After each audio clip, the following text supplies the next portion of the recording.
Have you ever wondered why Americans really celebrate Labor Day? We think of it as a weekend for barbecues, parades, and back-to-school sales. But what if I told you the holiday was created to cover up bloodshed, mass protests, riots, and even deaths in the streets? What if I told you that behind every hot dog and mattress sale lies a story so violent, so raw, that most schools don't dare to teach it? To understand the bloody secret behind Labor Day, we need to travel back in time.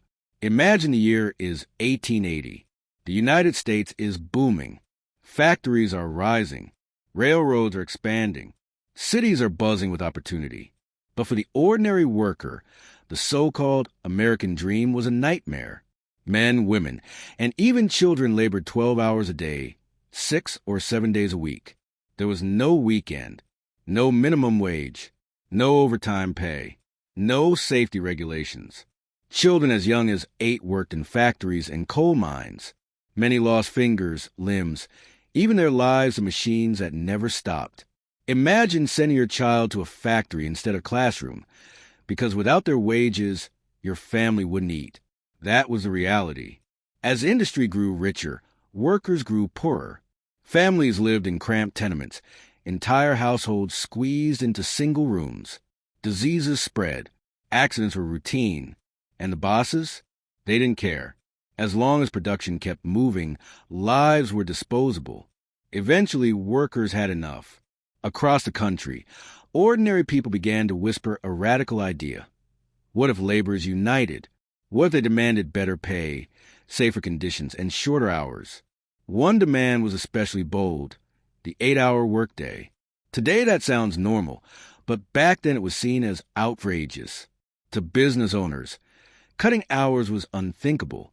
To workers, it was survival. In 1886, in Chicago, workers marched for this demand. It began peacefully, but then a bomb exploded. Police fired into the crowd. The event, known as the Haymarket Fair, left dozens dead or injured. Several labor leaders were executed, though evidence against them was flimsy. The message was clear: fight for your rights, and you might pay with your life. But instead of silencing the movement, the violence lit a fire. Fast forward to 1894, and that fire exploded. The Pullman Company, famous for building luxury train cars, owned an entire town outside Chicago where its workers lived. At first glance, it looked ideal: clean houses, manicured streets, a controlled environment. But here's the catch: the company owned everything.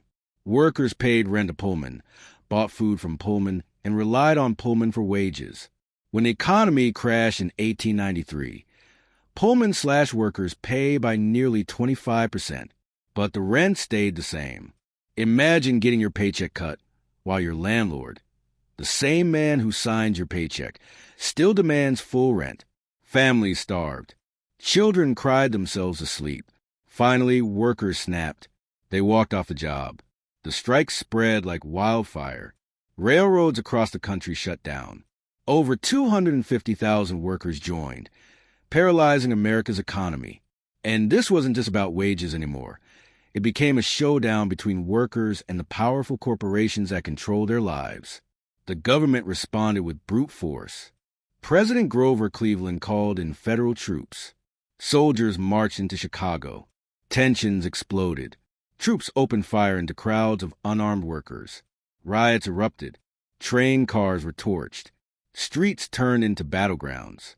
By the time it was over, more than 25 people were dead, hundreds were wounded, and the nation was shaken.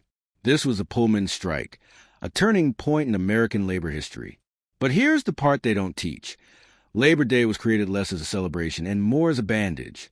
Just 6 days after the strike ended in bloodshed, Congress rushed to declare Labor Day a national holiday, not out of compassion, but out of fear. Fear that workers might rise up again. Fear that the entire system could collapse. In the beginning, Labor Day looked different than today. Union members filled the streets with parades, banners, and speeches. It was a day of unity, a reminder of the sacrifices that had been made. It was about honoring the blood spilled and the lives lost in the fight for dignity. But as decades passed, the meaning faded. Businesses hijacked the holiday. Sales replaced speeches. Barbecues replaced banners.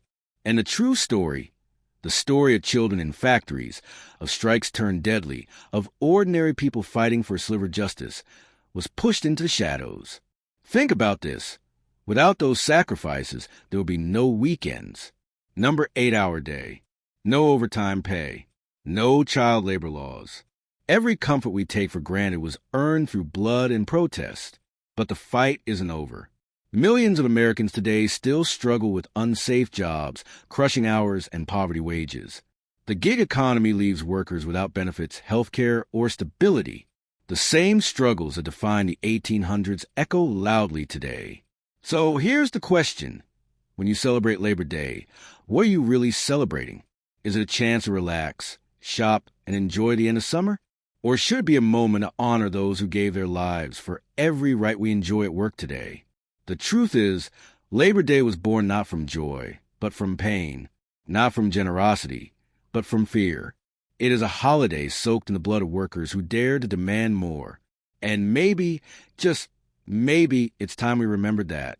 So the next time you flip a burger or hit a Labor Day sale, ask yourself this. Have we forgotten the true meaning of the holiday? And if so, should we reclaim it?